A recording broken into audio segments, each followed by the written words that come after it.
last time I managed to have it at least 1 minute of content is, oh, I don't want to make a short, but I was able to have it horizontal, and this time no. But I was having some trouble. I had my live scheduled for 6:30, and then I tried to go on and it came up saying that YouTube had crashed and stuff. So anyway, here we are. I had to I'm waiting for my video for my live to start showing up on my end here. But I had to wind up deleting the one I had scheduled and then basically redoing it. And so I just put it for 7. And in theory, at some point, this will show up on here. But yeah, I guess YouTube had a crash. I don't know why, but they did. Oh, maybe I gotta do this. There we are. That way I can watch the comments. Oh, maybe I gotta do this. Uh-oh. Turn off the volume on that. Okay. Hey, Barbara. You know, there's a little chat button at the bottom down here where I can see it'll open up my chat, but it then disappears after a minute, so I have to have it on my phone to keep the chat open, I guess. I don't know. But I set the settings for it for the chat so that to comment you have to be a subscriber for at least 1 month, and I apologize to anybody if that affects you in any way. It's just my attempt to try to keep the riffraff out of the chat with like trolls and stuff, and although my channel is rather small, previous lives that I've done and where my channel was even smaller still got attacked by trolls and nonsense, and we don't need all that. So I try to put the settings on there so that only folks who've been a subscriber for 1 month can comment, basically, which I hate that we have to do, but it is what it is. I was trying to unravel some of the paper pieces here. I have a small unboxing that we're going to do tonight that I'm actually kind of excited about. I pulled out this bag of stuff and I had completely forgotten about. It's from, everything is from a Savers trip except for 2 items that I'd gotten at a Goodwill. But we'll just go ahead and get started here. So these first items are all from Savers. This was $3.99, and I don't remember this day if I had a coupon or not, you know, like the 20% off coupon. But it's an adorable, like, egg-shaped trinket dish, and I'm not sure, it's got little feet down here, but I haven't peeled back the sticker. Ooh, it does say something. It's made in Japan. Oh, that's right. I had Google Lensed it and found out Avon made it, and I think they made them in a few different designs. Produced exclusively for Avon products, fine porcelain, decorated with 22 karat gold trim, Avon 1974, and then it says 1979 R. So, I don't know, from the 70s anyhow. But it needs a little bit of a bath, like there's some dirt over here and stuff, but I don't think, no, there were no issues with it. Just a cute trinket box. I don't know, resale value on it, I remember trying to look up comps. I want to say it was like, I don't know, 12 to 18, something like that. But it's adorable. It's got butterflies on it. I liked it. It was $4. And like I said, I hope I had a coupon this day that I went to Savers. Our Savers, when you bring a donation, they will give you a 20% off coupon. So, if you didn't know that, and you're in the area, now you do. So I had gotten this big temptation set, and I'm going to show you guys that in a minute.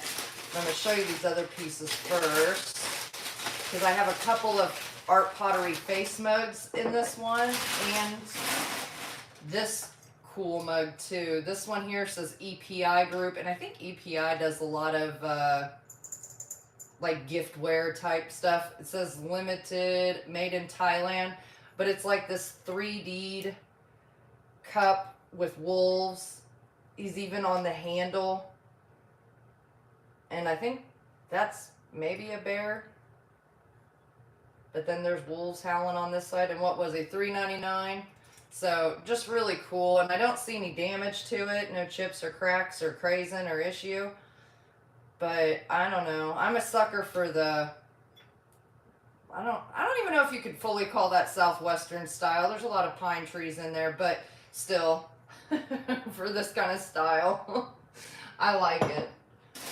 I had picked up for $1.99. This is Wendell August Forge. It says on the back, handmade, Wendell August, Grove City, Pennsylvania, Berlin, Ohio. And it's just a simple little, you know, trinket tray dish thing with, what is that, holly up here. So it's hammered aluminum. Wendell August Forge is a good name to look for with those. Not all of his pieces sell for a ton, but you would be surprised. I think I remember hearing like his trash cans and stuff sell for good money. So, but if you go on eBay and search sold comps, you can kind of get an idea of what all sells well and what doesn't. So you kind of know what to look for when you're out and about. But I usually like to pick them up when they're in good condition and at the right price. Resale value on that one, I imagine, again, probably like a 12 to 18, something like that. Okay, so these are the pottery face mugs that I had gotten, and they had them originally for $1.49 each, which shocked me in the first place. But this one, the handle was broken on, and I think it was broken in the store because the pieces to the handle were still in the cup. And so I had asked the lady, since this one was damaged, you know, I didn't want to necessarily throw it away, but what could we do with it? And so they wound up selling them both to me as just like a set for the $1.50. So I don't know. I figured this one you could probably finish breaking off the rest of the handle there if you wanted to, and then smooth it down with like sandpaper, because they are stoneware and they are signed. I don't want to lose those pieces. I think it says Lynette something 5-82 on the bottom. I'll try to show you maybe on this one if it's any better. Yeah, Lynette something 582. Oh, I don't even know if it'll show up. It kind of is. But they're stoneware, and they're just cool. Goofy little faces with like this creamy speckled glaze. And no damage to this one. This one's perfect. But this one, I figured, why throw it away? Look at him. He's smiling. You could use it as a planter or something, you know? He's still cool. So I'll probably sell them as a set.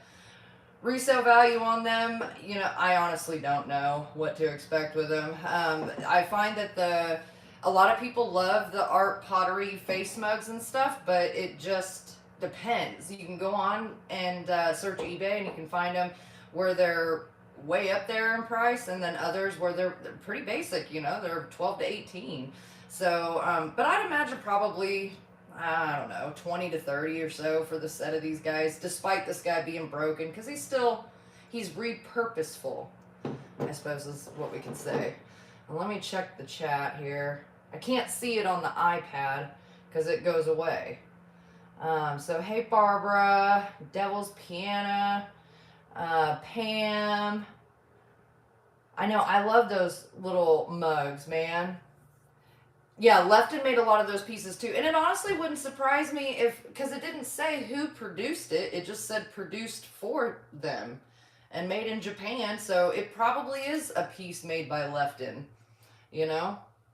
That's why I always say Avon gets like this bad rap and stuff, but you know, I think they just overproduced or had their items overproduced or produced in abundance, we'll just say. I think that was it that was in here. I got all the rest out. But yeah, it would be your other like porcelain and ceramic houses, such as like Lefton, that, well, they're more of an importer, but you know what I mean. let's see, Libby, Indiana Glass did a lot of stuff for Avon, stuff like that. So, you know, I think a lot of their pieces are really cool. So while I was at Savers that day, I had found this huge set. I think it's the complete set of these chicken crock pots, I suppose. Like these are the mini chili bowls, maybe is what they're called. But they all had their lids. They all need to be cleaned. They were $4 a piece for each individual one. But then for $10, uh-oh, I'm gonna get my finger stuck in the rack. For $10, they had the big serving hen or rooster, whatever, with its basket and lid. So I went ahead and picked them all up, and everything looked to be pretty good. I see a little bit of crazing on the lid, but let me check this here. There's a little bit of crazing noted in the bottom of here, which kind of surprises me. I don't usually always see crazing on Temptation pieces, but nonetheless, no chips, no cracks, or any other damage to it. I think for the full set here of them, I looked up comps, but it's been a while, y'all. And I want to say they sold the full set anywhere from like 80 to 120. With the larger piece having crazing, I don't think there was any issue on any of the smaller ones. Maybe some minor crazing on the lids. But nonetheless, I would probably expect, due to the crazing, probably 60 to 80 somewheres in there. And I think that was it for that Savers trip. Okay, so then I had a couple pieces from Goodwill, and one of which is this Majolica. What else does he say? Hungary. Made in Hungary. Let me show you guys the mark on there. And so it's a, you know, folk art, floral, ceramic, well, terracotta technically, I suppose, or red clay teapot. They had $6.25 on it. It was a red tag. It probably was on sale, but of course now I don't remember if it was or not. Let me see if I can pull this tape back. A lot of times I leave the tape on the lid and stuff to keep the pieces together until I go to prep them to list them and stuff. But yeah, everything looked good on this guy. No crazing to this one. Here's the interior of it. You can see it kind of has the little strainer holes for there. No chips or cracks or issues to the spouts. There's still some tape on here I have to get off. But it's hand painted, cute little floral teapot. Resale value on it wise, I don't know. I don't remember when I looked up comps. If I had to guess off the top of my head though, I would probably say 18 to 24, maybe a little bit more, give or take. Somewhere's in there. Alright, and then, I think this is the last piece for the unboxing, but this is Fire King. It's in their sapphire blue. It's the Philby pattern. It's a fairly common pattern, I mean, at least in my area, and I have several pieces of it, most of which I inherited that are downstairs. So they're not terribly hard to come across. There are specific pieces in this pattern, though, that are far more difficult to find. I can't remember, oh gosh, Scott from the old Curiosity Shop could probably tell you right off the top of his head, but some of the casserole dishes were round and they would have pie plate lid covers that had like bilateral handles on them instead of just like the knob at the top, and those ones tend to be more valuable, but there's a specific sized one that if you find, it's pretty rare to come across. This would have originally come with a lid as well. Resale value on it, like I said, they are fairly common. So I'd imagine probably 12 to 18 on this piece. I think this is the 8-inch and it's like the 1.5 quart. Where does it say? Yeah, 1.5 quart little casserole. But no chips or cracks or damage or issue to it. So I need to work on getting my other pieces downstairs put together and getting those listed as well. So maybe I'll add those in with it and try to see what I can pair up and whatnot. But I brought something special for y'all. I knew we probably wouldn't be on here too long tonight, since I had kind of a smaller haul. And the last couple days, I have been putting in the extra hours, trying to get all these listings caught up on and stuff, because like I said last week, life had just been kind of hectic and busy and stuff. But I had shown some like antique photos and stuff like that last week, and I told you guys about this little book that my mom has, and it's a Victorian from the 1800s photo album. And so I did go grab that from her so that I could show it to you guys, and it's got the little latch on here. You just pop that off, but it's in overall pretty good condition. It has a little bit of roughness around, you know, some of the corners and stuff here. And I think, what does it say? Photographs is what it says on there. But I thought this would be fun to look at. That's a copy. I couldn't tell you off the top of my head. I'm related to these people. Oh, look here. My wrote on it. David and Delia Bollier Scherer. So my mom can tell you a whole lot more about those folks. She'll probably tell you about a whole lot more about all of them. So when you open this up, this is just a really good example of these antique albums, which you want to handle very carefully. Like, you can kind of see the spine in here, some of the netting that holds it together. But it says book cover patented July 5th, 19, and then the third number's missing, and then it says 4, or not 19, 18. The third number's missing, and then it says 4. And then below that it says October 17th, 1865. So then you open it up, and I love all the design to it and stuff. It's so nouveau. Hey everyone. Hey Lisa. I hope y'all are doing good, having a good Sunday. Sorry I got started late. YouTube, when I went in to go start my live, it came up and said YouTube crashed. I thought, I have no idea what that means. But anyways, it was acting like I didn't have a live scheduled. So when I would go in, there was nothing there. So I wound up having to go in and delete what I originally had scheduled. I could see it in my creator studio. It was there. But I had to delete that one and then just remake one. So my apologies. But right now we're kind of looking at this antique photo album because I thought you guys might get a kick out of it. This says Phoebe Lay, something like that. Nice old photo there. There's some pretty cool photos in here though. And I just find these things to be so interesting, and I rarely find them in such good condition. This had been kept in our family, and I can't remember even who my mom got it from. But oh look, there's an old stamp in there too. But it had been, you know, kept like a prized possession. Oh, I love this picture. Like, tell me that's not, I mean, obviously it's staged for photography, but, you know, come on, man.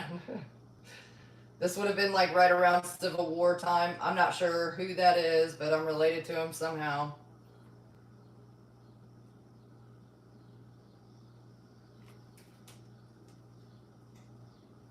It's just so interesting to look back and see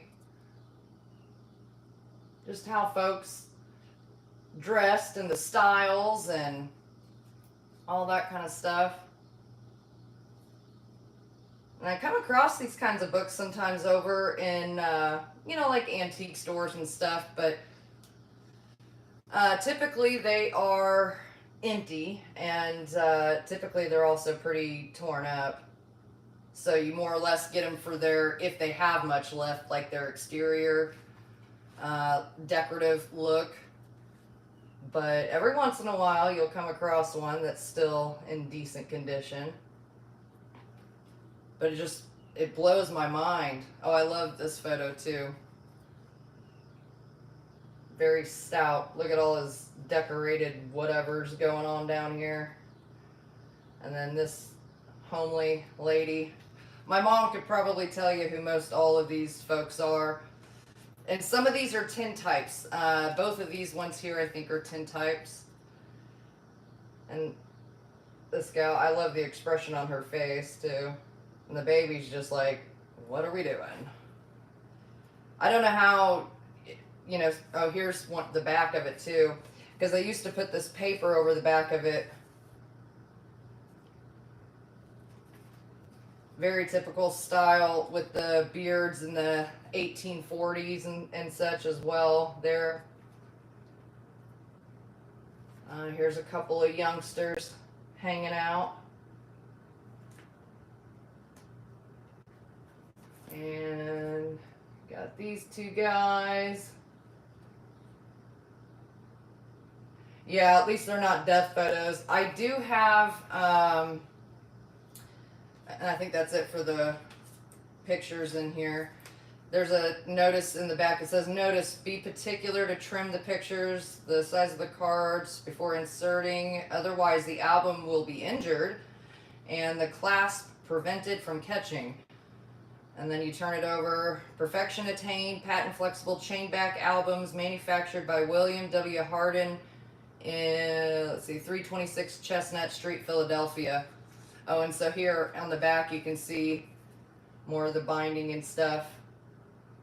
So you see what I mean? Like they're very hard to find in even this kind of condition and everything.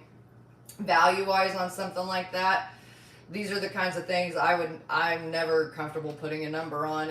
It's always very collector based. This is the kind of stuff that I would put for auction. This will never be for sale. This is family heirloom, you know, thing. But if you come across them like in an antique store or stuff like that, they can be worth picking up. People do enjoy them. Even the death photo, post-mortem photos and stuff, people do like them. And I was starting to tell you, Lisa, I had, it's an Oreo case. So, you know, like the round plastic, and I can't remember what, it's like thermosite or something is what the plastic was called back then. So it's a little round piece, maybe the size of a $50 or slightly less. And the picture in it, I can't tell for sure, but I think that's what it is. Just the way the expression on the guy's face. Because what they used to do is they would, you know, have stands and stuff, kind of like you were like propping up dummies, you know. So they would prop up the corpse and take post-mortem photos and such like that. And that's kind of what it looks like as if he's being propped up and stuff. I'll show them to you guys next time. But yeah, the post-mortem photos, there's some folks that really enjoy those kind of photos. I don't necessarily go looking for them. I mean, technically, if you go over to my mom's house and you go into her genealogy room, she's been doing genealogy on our family for over 20 years. But you walk in there and there is like not an inch really of wall space left. It is completely covered with, now for the most part, all dead people. It's old family members, and she's kind of got it separated out into different branches of the family and stuff. And so it's really interesting. I'll have to show you guys around in there, or bring some more pieces out to y'all and show you, because I don't know, I just think it's pretty cool. I think it's cool to preserve that kind of history. You know, it's like last week, and it was saying, how does this kind of stuff end up at a thrift store or an antique store? Like, you know, how does something like that wind up at an antique store?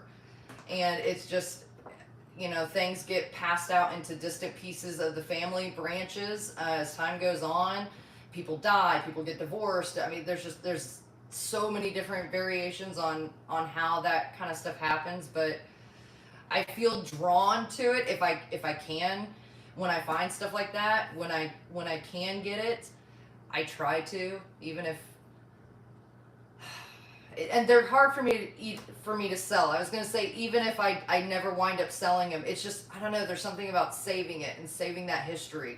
I love the old photos, especially aerial ones of cities and stuff like that, because it's very interesting to compare them to older and more current photos and stuff, and just see the differences and the changes and everything. And it seems like a lot of history tends to be kind of whitewashed, if you will. And so family heirlooms like this become really important, in my opinion, to hang on to, if possible, to preserve that history, not just for your own individual family line, but just in general. Those periods of time where all we have is what is put into the school books, and how accurate is that always? I don't know. Sheila, your husband has a picture of a random family around a casket with a child in it. Yeah. And it was an estate clean out. Yeah, I know. And seeing stuff like that, I don't know if I would get them and display. It doesn't bother me, the postmortem photos, but I couldn't throw them away. I know that. I feel like, I don't know. I feel like there's some value there to them. Not just value in a resale sense, but like I was saying, like a historical sense, that kind of stuff. And I think they did a lot more of the post-mortem photos back in the day, because we didn't have telecommunications like we do now. Like, for instance, doing a live stream, and so it makes sense to me anyway. And during the Civil War, some of the morticians and stuff like that, they would go out and they would take some photos and stuff, or try to, of who they could, so that people could hopefully identify who was out there, laying on the ground after the battles and stuff like that, and get word to their families and whatnot. So very convoluted time period, I would say, though. But if you guys some of y'all didn't come in earlier, I want to show you these face mugs again, because these are ridiculously cute. And is anybody able to make that out? Let me see if I can get it in the light. I think it says Lynette. And it says 582 at the bottom. I think up here says Lynette and then something. The broken one, actually. Put the pieces out. Might be easier to see. Is it backwards to you guys, though? I'm not sure. It's on this stoneware, so it's so hard to make out. Oh, because I had it upside down anyway.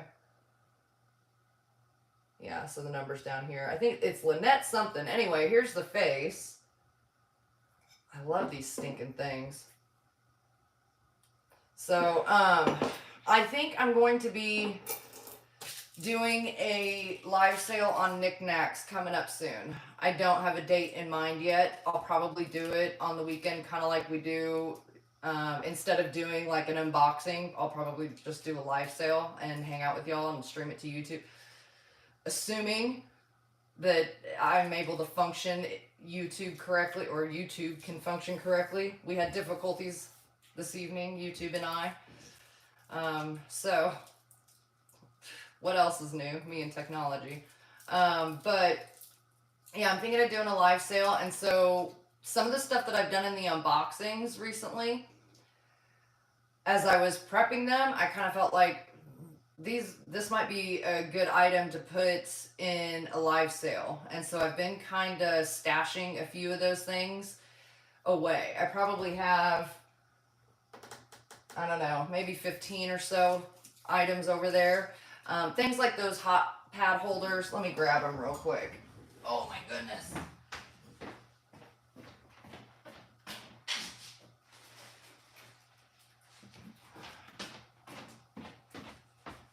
Stuck them in a Ziploc bag.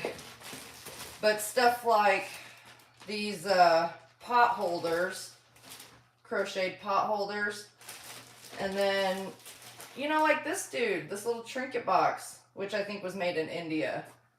And he's silk, and he's in great condition, and he's an elephant, and he's super cool. And then when I was looking to see what box to pull out of everything. Earlier, I came across, so I guess we'll just kind of sort of, in a way, add these to the unboxing tonight. I came across these 3 little pieces that, like, this one here is another trinket box, and it's this plastic material on the outside. It's got a tag in there that says made in China, but it's meant to look like a little luggage case. I paid $2.25 for him. I don't know, it was probably on sale though. But he's just got a little pin clasp. Is that not ridiculous? Like, I mean, you could stash whatever you wanted in there, but that is stinking adorable. I love it. Oh, I didn't even notice. It has 3 little rhinestones down here, so it's even fancier. But, you know, I've got little pieces like that. And then this, beach chairs. Scott something is the guy's name who does a lot of these 3D, if you can kind of tell, they're like 3D style scenes, especially like the nautical ones and stuff. This one was $5.25 over at Goodwill. Again, I probably got it on sale, but it's in great condition. Cool little trinket box. I've been picking up some kind of neat nautical things off and on here and there, coming across them. Anyway, and then this one here. What is this thing called? What is this woman called? I can't remember. I'm checking the comments too, guys.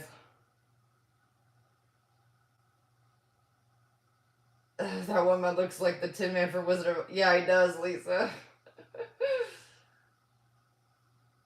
Uh-oh, I flipped out from my own thing. There we go. That's why I don't like it vertical, because then it puts you in the feed. Hey, Katie. I know. And so I was telling you, and maybe some of y'all came in later, I was telling you guys, I got these guys from Savers, and they had them at $1.49 a piece. But this one was broken, and I think someone probably dropped it in the store because the handle pieces were still there. So, I mean, or at least most of it, I think, anyway. So, I went up to the front, and I'm like, you know, these guys match. They should be a set, really. What can we do? And they wound up just giving them both to me, because otherwise they were going to throw this one away since it was broken. So they gave them both to me for $1.49. So this guy here is in perfect condition and can be used. But this guy here, I figured, you know, you could finish like breaking off the rest of the handle and then use like some fine sandpaper to like smooth it down if you wanted. But then use it as a planter or something. Or a toothbrush cup or whatever, you know. There's a lot of things you could do with it. But it's just too cool. So I think I'll wind up selling those as a set, listing them as a set. But what's this say? Sears, Roebuck and Co. 1978, made in Japan. I can't think of what this woman's called. Show closer. The shadow box, Katie. Anyway, she's out of the 70s. I can't, there's so many different kitchen pieces, like wall decor and all kinds of stuff that have canisters that have this woman on it. This is a spoon rest. I think it's a double spoon rest because it has like two spots there to lay spoons on. But it's adorable. It's got, you know, your minor age. And I see a couple like flea bites to the glaze and stuff here and there. It's got your minor wear to it. But oof, if I don't whack myself in the face with it too. $3.25, and I bet you it was on sale too. So usually the spoon rest piece, there's certain pieces, again, like the canisters of these do pretty decent. But this piece I would expect probably around $12, give or take.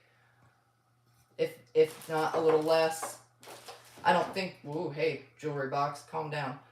I don't think they're terribly hard to find. But anyway, so I've been, out of some of the unboxings that we've done, I've been pulling pieces like, you know, the hot pad holders and stuff and putting them to the side. And I've been going through my mind thinking, okay, I'm going to try it again. I'm going to do another live sale on Niknax. And I think I'm going to try to do another multi-day auction. The last multi-day auction I did was on the Afghans, and none of them sold. But I did that like what, close to 2 months ago now, right as we were entering into summer.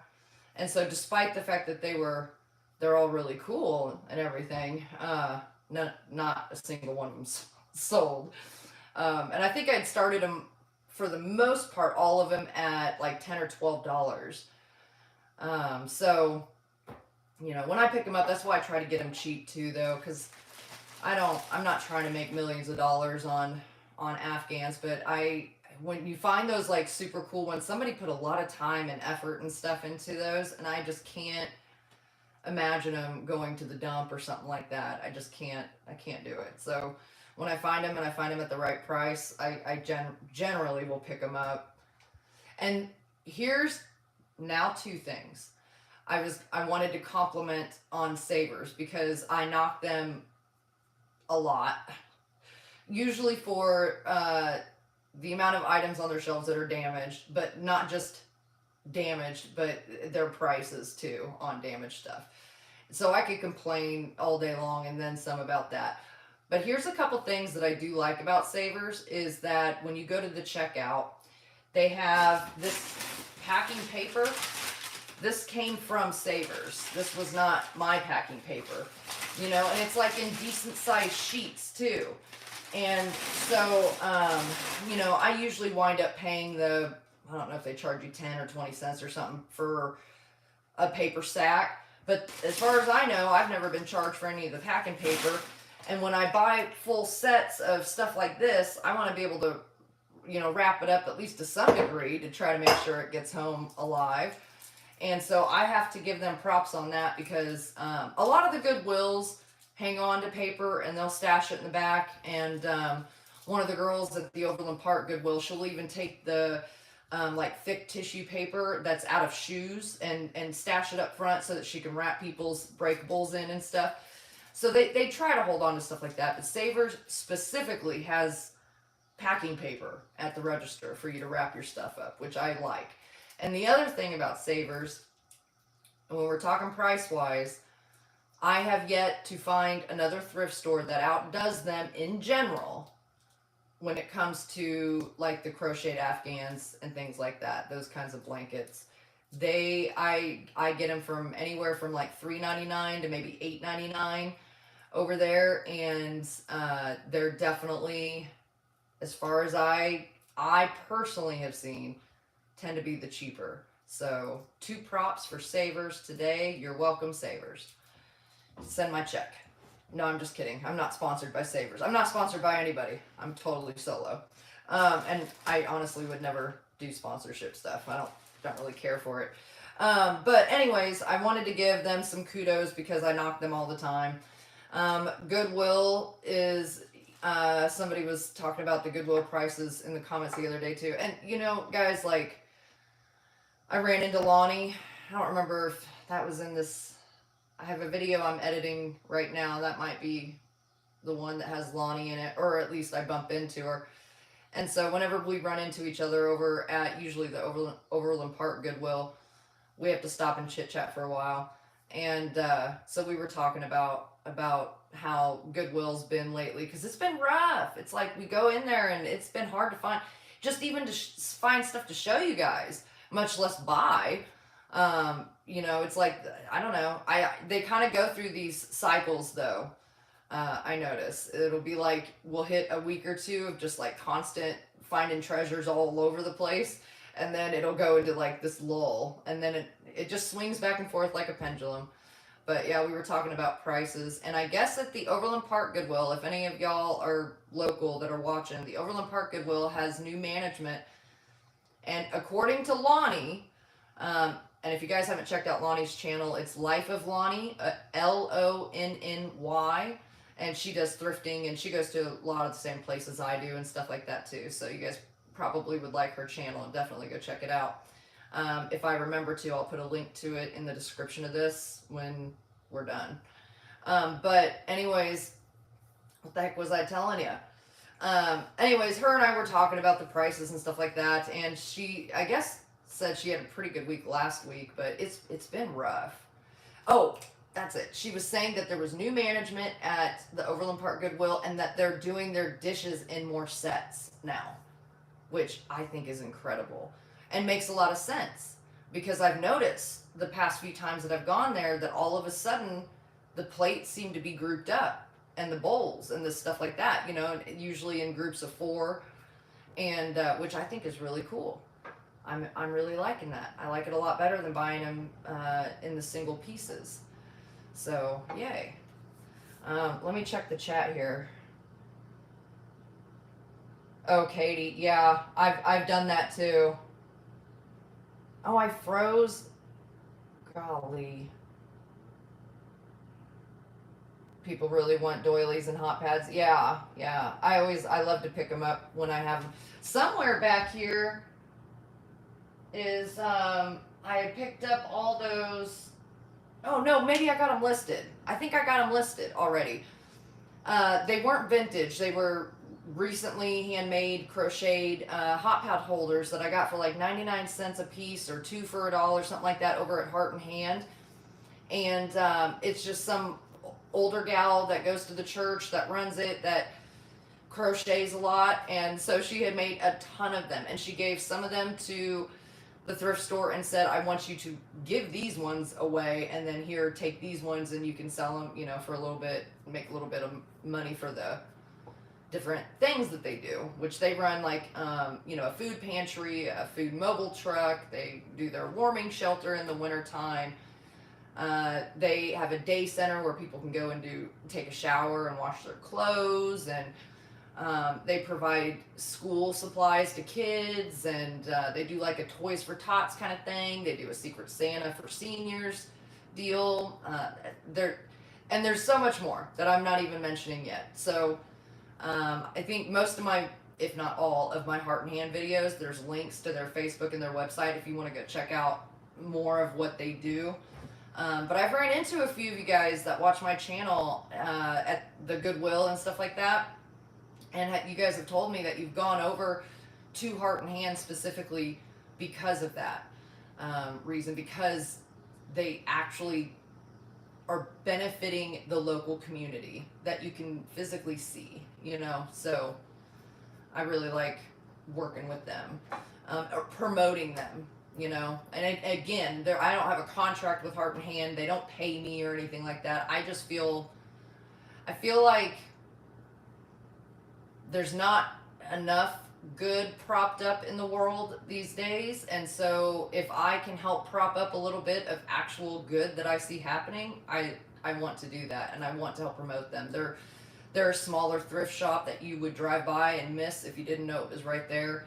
It's a mom and pop kind of feel to it, ran shop, but it's very curated. It's done very nicely. And like I said, they do a lot for the local community, so I really appreciate all that they do. But let's see. Oh, darn it, I keep flipping out of the thing. Goodwill in Florida tapes all sets together. Yeah, yep. Which I wish if they're...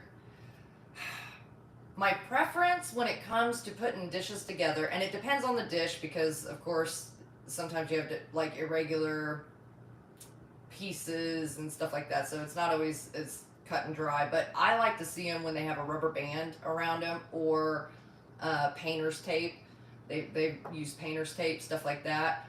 I've also seen where they'll take cellophane, which cellophane sounds like a really good idea, and I do really like that, but it does make it incredibly impossible, pretty much, to take all that off, to inspect all the pieces, to make sure that there's no damage to them before you buy them. So in all honesty, I generally don't, and I just take the chance. So hoping that they turn out okay. But that's, again, also why you always try to get things at the lowest price you can, because it's endless to bring it home and find out, I'll be darned, it's damaged. So, well, did you guys have any questions or anything new going on with y'all?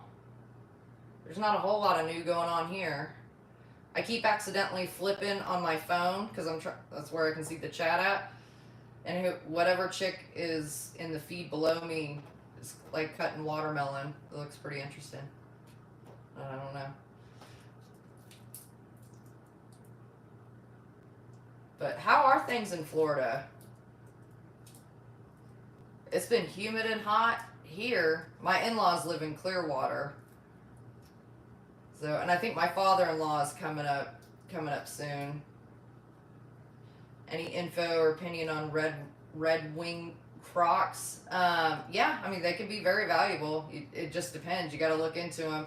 Red Wing did a lot of like advertising Crocs too, and so uh, some can go higher than others when it comes to that. It just depends on the Croc and the condition. Always first and foremost when it comes to the old Crocs, the condition. But yeah, Red Wing's a really well known name, been around for a long time. I'd have to go dig out my book and I could give you guys more history on it and stuff because I don't think they were always called Red Wing. I think they went by something else previous to that. I could be wrong, but I feel like they had a different name originally. But yeah, Red Wing pottery's good to look for. I like Red Wing. Latest news with the car. Oh God, it's never ending with the dang car. It's allegedly, possibly the crankshaft sensor. And so I think my brother's gonna try to get the part for it and replace it and then see what it does. I don't know. We drive older cars and I prefer it that way. Our insurance is lower. We don't have a car payment, that kind of stuff. But it does become tedious and time consuming when things go wrong with them, you know? And then you got to try to figure out that fine line of how much do you sink into it before you just clean it up and sell it and then use whatever profit you get out of that to try to find something at the lowest rate possible. But prices on things, including automobiles right now, are insane. And I'm not a fan of the new vehicles. My parents got a new like 2024 or 25 Ford Escape not long ago. And it's cool. It's got the bells and whistles, all the fancy frillies and all that stuff. But it's got the big LED screen up front, and you run your HVAC and I mean everything, your stereo, everything, all the functions of the car pretty much have to go through that screen. Well, what happens when that screen shorts out? Because I've had a car that's had one of those screens in there, and that's exactly what happened to it. It shorted out, and luckily at that point, really all it did, for you was like GPS and that kind of thing. All the other functions to operate the vehicle were exterior of the screen, and so it wasn't that big a deal. But yeah, I'm just not a fan of it. Oh, let's see. Let me check the chat, guys. But yeah, that's where we're at with our car. It's still Kyle and I are still sharing a car, but we make it work, and I get my exercise in because the post office is like maybe a fourth a mile away. And so usually if I have packages, if I can fit them on the back of my bike, I'll do that, or I'll just hand and carry them and walk them up to the post office so I get some steps in, as long as it's not like 100 degrees out. An Underwood typewriter, big and heavy, for $60 at a garage sale.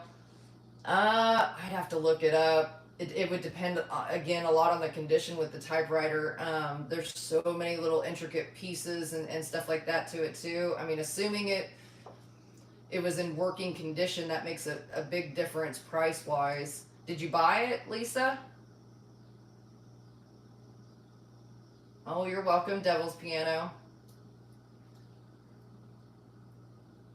Besides Heart and Hand, where else would I recommend going to Thrift?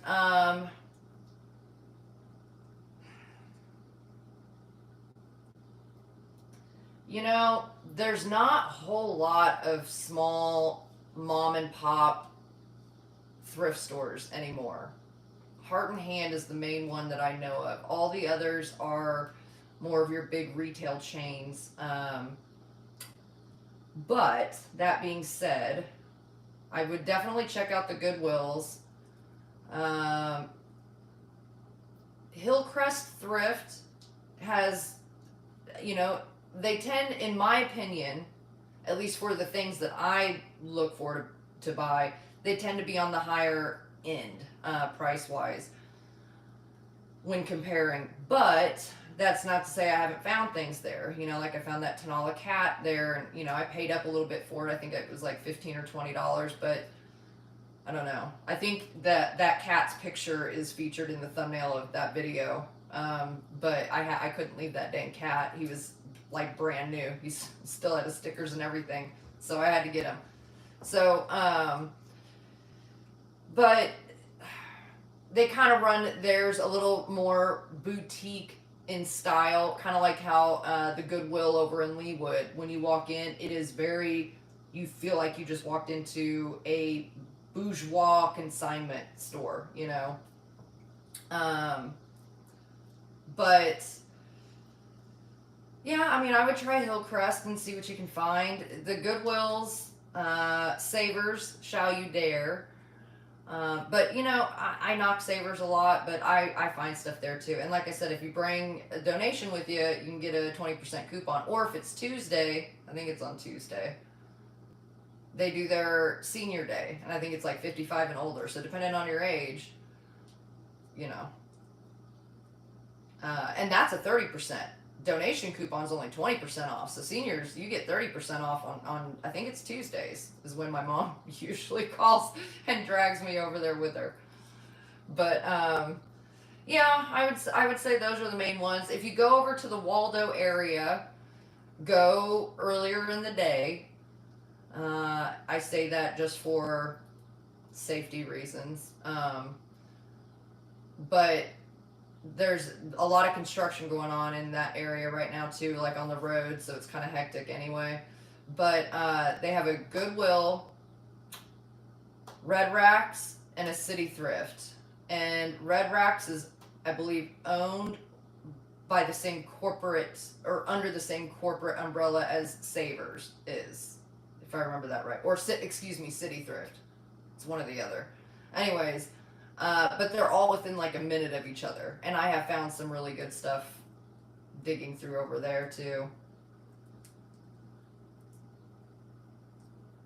Katie, you guys are in a heat wave. Yeah. Helping others with their water gardens. One of them has to haul a wagon of water containers up a slight hill. There was some dude who has a YouTube channel. Golly gee. If I think of it, I'll try to put his channel in here too. I can't even think of it. But anyways, he was talking about watering, like how to water an uphill garden. And he had, I haven't watched the video yet. I think I might have put it in my like watch later or something. And I was like, that sounds interesting, because that's very anti-gravity. So how would that work? I don't know. Apparently he has some magic way. Lisa, you didn't buy the typewriter, but it worked. Yeah, I'd have to look it up, and then you gotta look at the model numbers and stuff like that too on them. There's a lot that goes into typewriters. What do I have downstairs? It's not a typewriter. It's a projector, I think, like the old slide projector and stuff, and that was the same kind of thing. It has a decent value to it, but it just depends, because then you go look at other projectors and there's a range, you know, in decent, you know, like good working order. It depends on the brand and all this stuff, the year it was made and blah, blah, blah. But I don't know if I would have paid $60 for it, especially at a garage sale. I don't know. He might have sold it, maybe. Do you know much about Wilhelm Gustavert Argenta pieces? That name sounds so familiar, Sheila. No, I'd have to look it up. And probably when I do, I'll look it up and be like, oh my gosh, yeah. What type of, I'm assuming some kind of pottery, right? Yeah, Red Racks tends to be on the high end. They do. They tend to be on the high end, but I also think that's because they're under, like I said, that same corporate umbrella as, I think it's City Thrift. But again, you know, as much as it pains me to go into those places, like I still have found, you know, here and there, you got to search for them. It's not every time I go, Lord knows that. But I have been able to find pieces that somehow make it out onto the floor that are worth good money and in good condition, you know, and like all the factors line up amazingly, and it doesn't happen all the time, but it can happen. That's the important thing. Red Rack's the only reason I hate that they charge so much is just because it's such a far drive for me to go clear to Waldo, that, you know, when I get all the way out there, and not only do I not find anything, like, it's one thing, I don't care, I'll make a video, and if the vast majority of everything that we find in that video is too expensive for me, at least, out of my price range, or paying up for me, I don't care, as long as we've still got like stuff to look at and talk about and stuff like that. Like, I don't have to buy it all. Clearly I have plenty to, you know, sell. It's not like I'm hurting for inventory or anything like that. But it's frustrating to drive, you know, 45 minutes to an hour kind of thing, and then you show up and not only is there like kind of nothing to show you sometimes, but what you do find is like outrageously priced, so that can be frustrating. It's a molten green black color.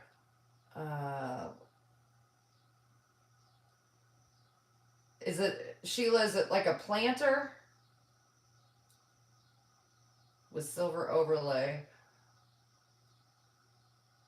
I have seen pottery with silver overlay, which I always think is super cool, especially if the silver overlay isn't still intact. That's pretty uncommon, I think.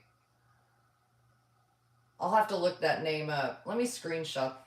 Will it let me do that? Oh, it did. Okay, I screenshotted that so I can look that name up.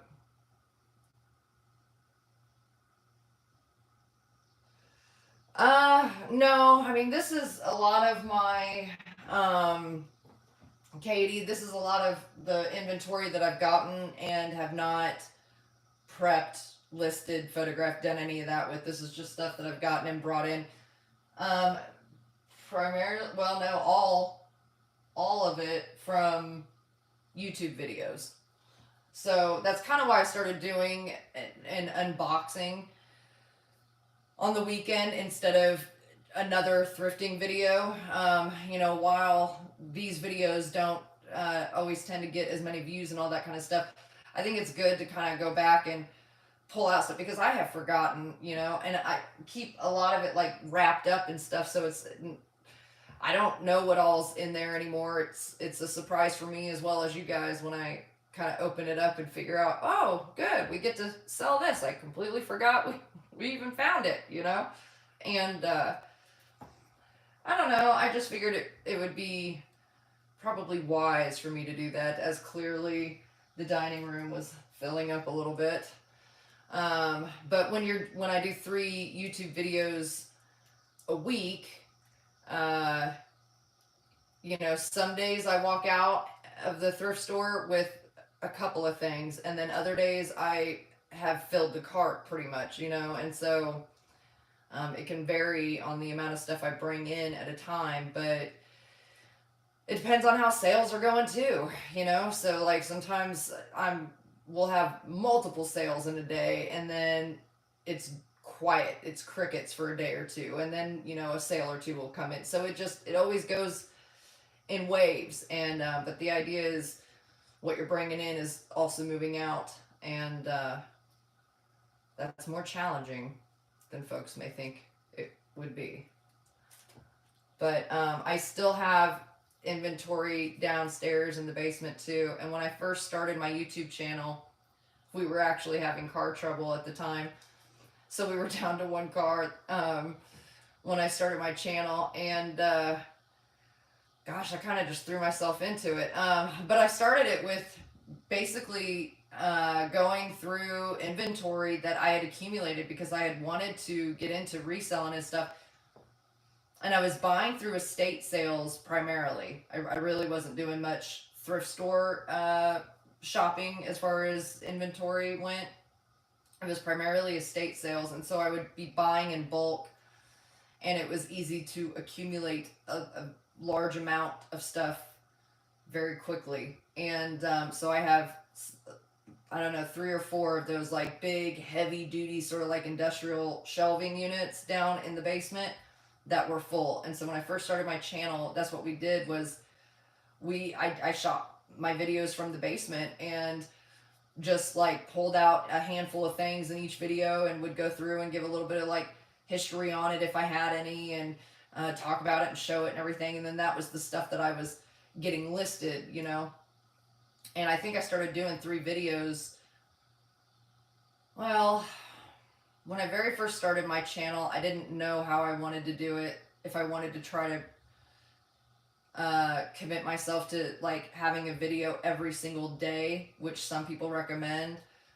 But then you see other people that put out 1 video a week or 1 video every 2 weeks, and they seem to do fine as well. And I don't know how all that on the back end works out, but it took me a while to kind of find my groove and figure out how, because it's very time consuming, you know, to not just film the video, but then edit the video and get it uploaded and all that stuff. It is time consuming. And to do 3 of them a week, I feel like keeps me at just enough under pressure that I can do it. But there's some weeks it's been a challenge, that's for sure. But yeah, I was doing them from my basement, and we were going through old inventory, most of which I've all listed now, and a lot of which has sold, thank goodness, because it needed to. I'd had it for a while, and now that I'm moving everything upstairs, I've been thinking I need to start figuring out what is left down there that I'm going to still plan on selling or donate.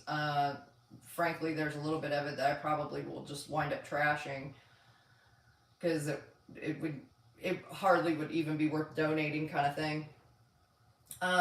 But then slowly bringing those shelves up into my reselling room upstairs, where that's, once I have stuff listed, that's where it goes to live, and that's where it gets packaged at and all that stuff for me to ship it out once it sells. And I definitely need more shelving and stuff up there. And so I've been the past couple days mulling over in my head, how am I going to manage that? And I think just piece by piece is how I'm going to do it, but we'll see.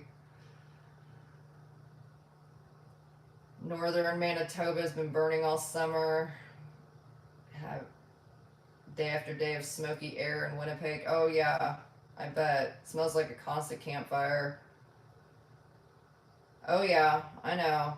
And believe it or not, we see the results of it coming down here too.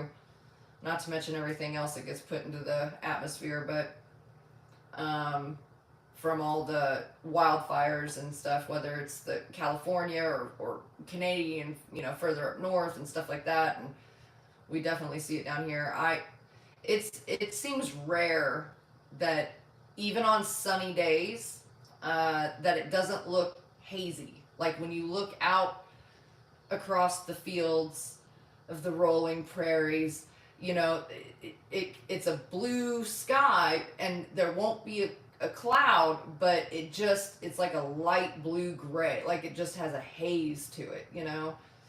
And I can't remember really anymore the last time I saw it, and it looked clear.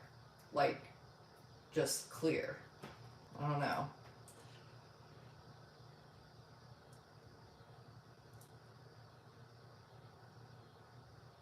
Yeah, I agree, Katie. I don't know how, because good night, man. Up north, it seems like everywhere up there's been burning for a long time now, too. And it's not just one area. Sheila, you've got lots of unlisted inventory too. I know. I know. There's some days I sit and I'm just like, oh golly, it's overwhelming. And then there's other days where I'm pumped and I'm, you know, I'm up here all day long and prepping stuff and that's usually what I wind up doing. I used to follow the theory of, specifically with eBay, but the theory of if you can post at least one item, because eBay and other selling platforms, they want to see that you're active on your account, right? And that's allegedly something that will help on the back end. I don't want to say push your listing forward, but it will help maybe bring you a little bit above others if you're active in your account. And so I generally try to post at least one thing a day, but there's some times where, we all have to take a break. I can't work every day, all day, it's just, it's not possible, and it's certainly not good mentally and stuff. And so, there's times where I take a handful of days and I don't list a single dang thing. I'll work on prep and stuff and things like that, and that's usually when I'm kind of doing that portion of it. I'm up here cleaning stuff, getting it, all the measurements and all that stuff, and then I'll take it all down and get it all photographed. I kind of do it all in bulk, and then I have how many ever pages of how much ever stuff I have prepped and ready, and the photographs done of, and I'll just sit down and put a show on or something in the background, and I'll spend all day into the wee hours of the morning just doing listings and keeping on it. And but even then I have to take a break every so often, because that's the other thing. It's like staring at the screen. I just, it gives me migraines and stuff. So from filming and editing and all that portion of it, but then listing, as well, when you're sitting there all day doing that, it wears on you. How long have I been reselling? Officially, I think if you went to my eBay, I think it says I opened my account in 2019 or 20. But I really didn't do a lot with my eBay account for maybe the first year and a half. I would say probably about as long as I have had my YouTube channel going. As far as actual selling goes, I had some stuff listed. I had a couple sales here and there, but as far as doing it in the way I do now, probably a couple years now. I think I'm coming up on a couple years. Hell, I might be over a couple years now. I don't know. Somewhere around a couple years. But for several years prior to really getting going, is when I was building up inventory kind of in the background, if you will, while still working a regular job and stuff. And then I got permanently laid off in November of 2020 due to, all the things that were going on at that point in time, y'all. And so anyways, at that time, I just thought, that's fine. That's my sign that I need to make a change anyway. And I had been already researching, amassing a library of collector's books and researching, and I spent a lot of time watching Dr. Lori and Scott from the Old Curiosity Shop. I'm sure a lot of you guys are familiar with his channel. He doesn't know me. We've never spoken or anything like that, but I've learned so much from him, especially when it comes to the old antique stuff and furniture. He's really good with. I think his dad was a carpenter and worked with furniture and stuff like that. So he's really good with the old armoires and tables and all that kind of stuff. I've learned a lot from him. He's got a wide bank of knowledge. So I'd recommend his channel to y'all if you're interested in learning stuff. He does all kind. He's very much more electrically inclined than I am as well. So he's got videos on rewiring lamps and stuff like that. and he knows all that stuff like the back of his hand. He grew up doing it, you know. The old radios, he knows so much about those. He's definitely a good channel to check out for that kind of info.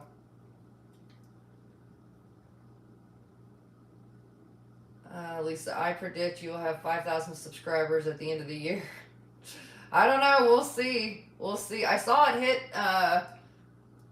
2,800 or something the other day, and then it dropped back down to like 2,790 something. It fluctuates up and down. I don't know. I don't know. I don't know if uh maybe I don't promote my channel enough. Maybe I don't. I don't know.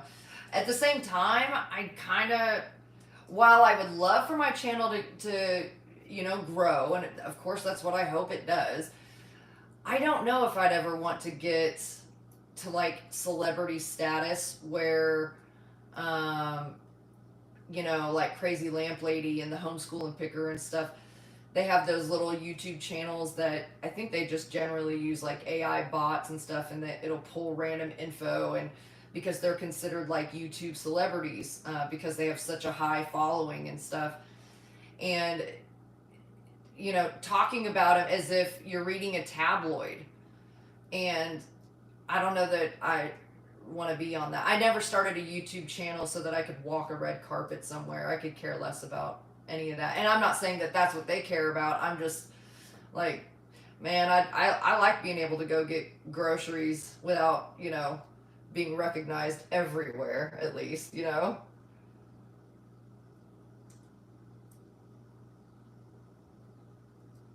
Yeah, yeah. I'm trying to post consistently.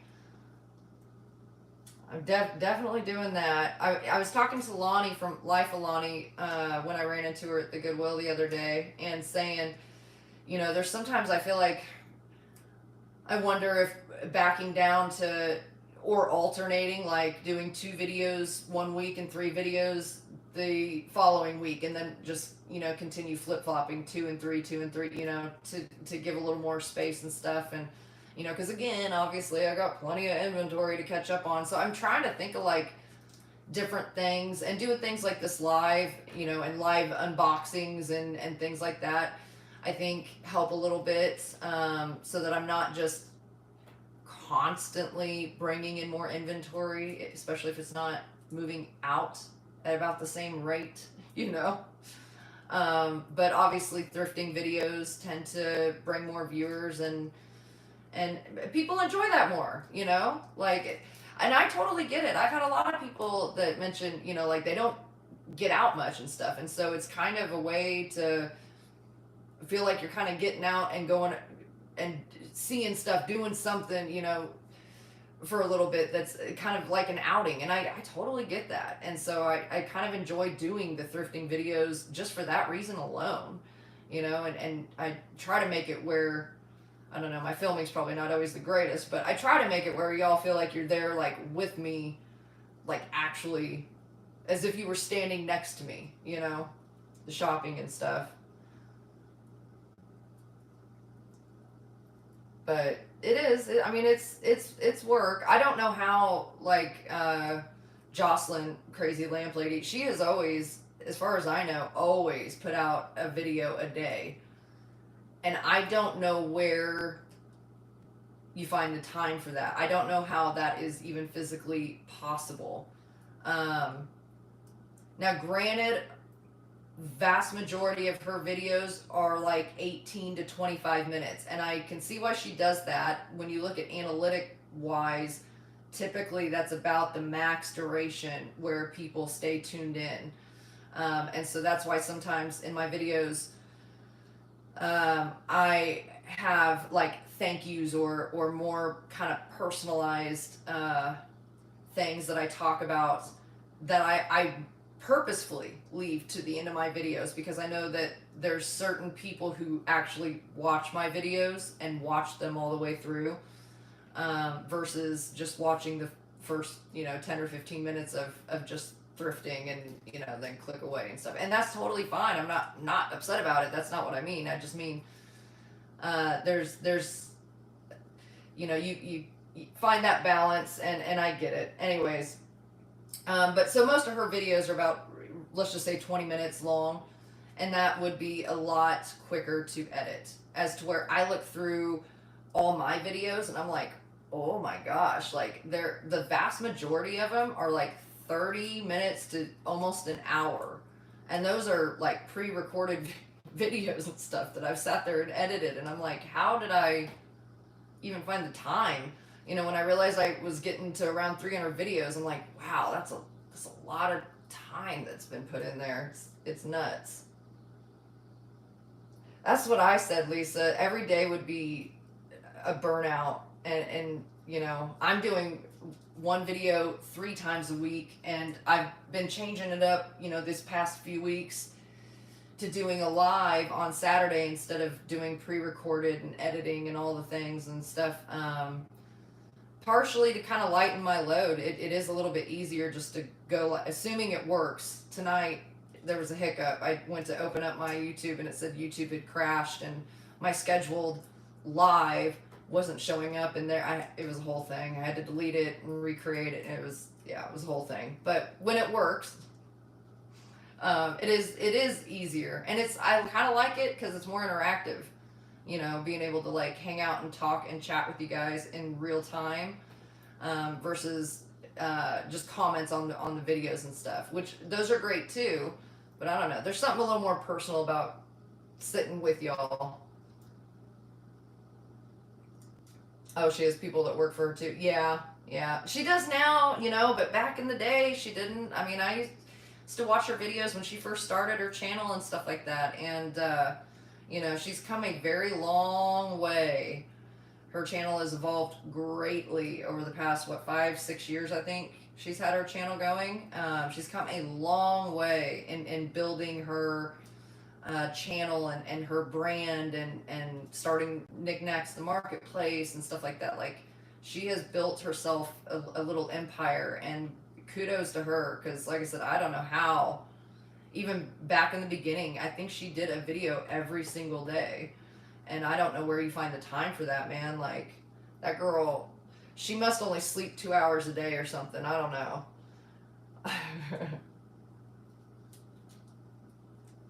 Oh yeah, me too, Katie. I fast forward through videos too. I find myself too, putting videos like on 1.5, stuff like that, to watch them quicker. It depends on what kind of video it is too.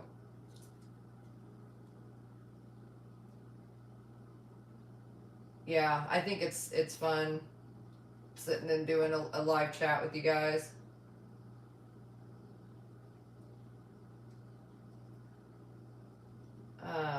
Sorry, I'm trying to read through. Yeah, and Lisa, and it does, with the burnout and stuff. I have it sometimes. I'm not even gonna sugarcoat it or try to lie about it. It's part of it. It's especially when you work from home.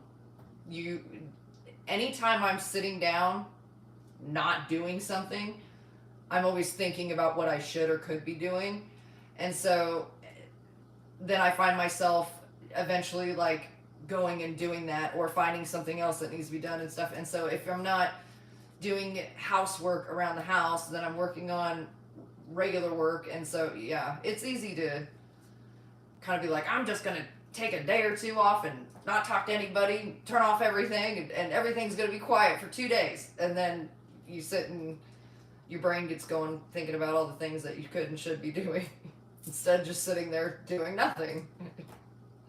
So I love the idea of, taking time off, but I never seem to be very good at it.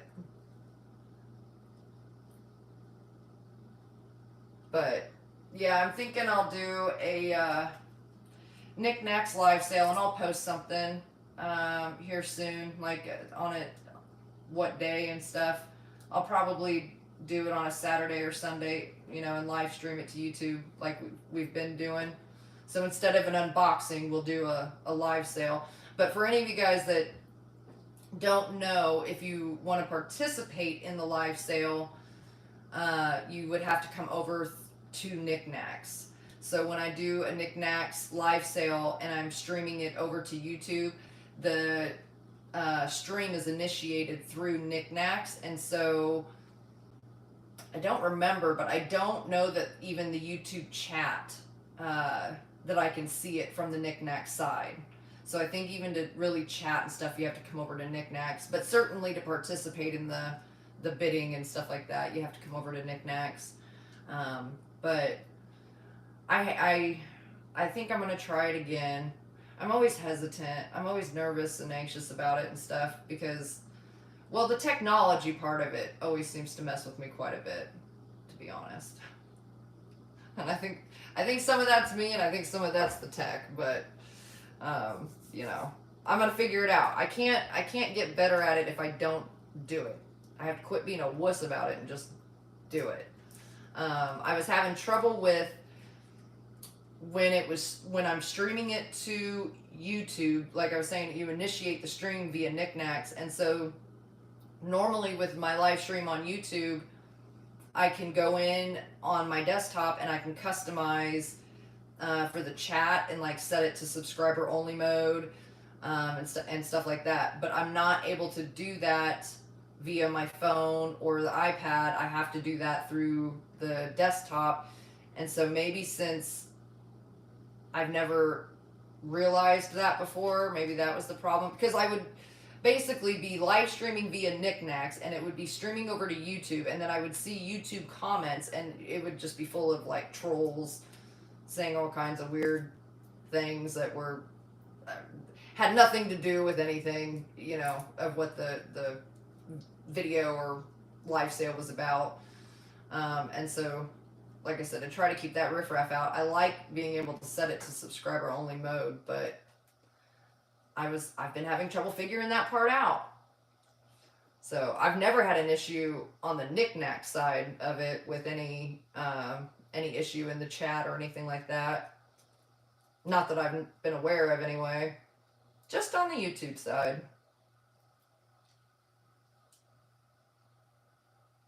So, well, holy smokes. All right, we've been going for almost an hour and a half. Again, I was thinking when I was pulling stuff out, I'm like, oh, I don't really have much to show you guys. We're going to be like done and out of here in 30 minutes. And here we are an hour and a half later again.